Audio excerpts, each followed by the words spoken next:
on my life as a parent and all the potential to destroy everything that I have worked so hard for. The woman you see today had a broken childhood. I was abandoned by my mother and father at birth, given to my grandmother.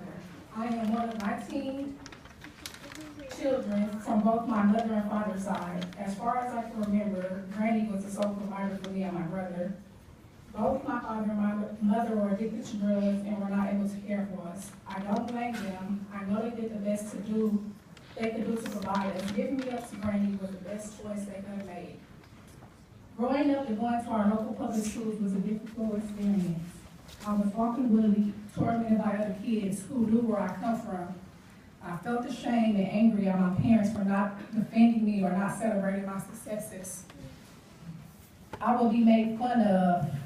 I remember telling my dad I wanted him to walk me to school, but ashamed because of what my friends will say.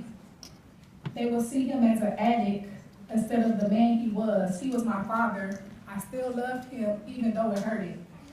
I wanted my family to be proud of me, to tell me that I was doing a good job, to be more involved in my school activities, to come to my graduation. I remember my 5th grade graduation like it was yesterday. It was my first time I felt proud about something. I can still see the kids singing around me. I believe I can fly. And then I looked into the audience and didn't see my parents, but my granny was there. I was heartbroken. Middle and high school were not that much better. Racial riots between Mexicans and African American students happened on the weekly. We were constantly under shutdown mode. I never felt safe. And it was during my high school that I became pregnant and was offered the opportunity to start over. My daughter Genesis, born November 29, 2005, that was the proudest moment of my life. I made the pledge to her that I would never abandon her, that I would love her and give her everything that I never had growing up. I see so much Genesis, myself in Genesis. She's a little bright, energetic, happy girl that I always wanted to be.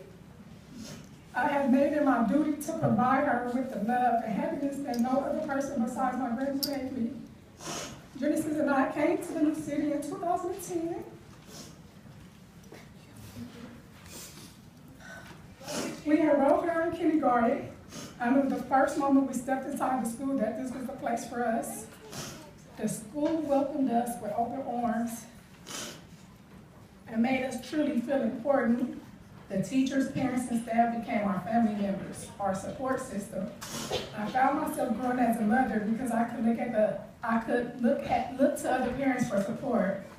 The bilingual education that Genesis is receiving is important because it lets her know that she never has to be afraid of other cultures and races. Our stories of where we come from are valuable, and we should never run from them. There is no shame in them. I have learned so much about myself caring for my daughter. Your vote today could erase everything that I worked so hard to create. I have created a supportive, loving, and safe environment for Genesis. She deserves to have the education and happy childhood that I have never had. And she learns as I heal. Thank you for your time.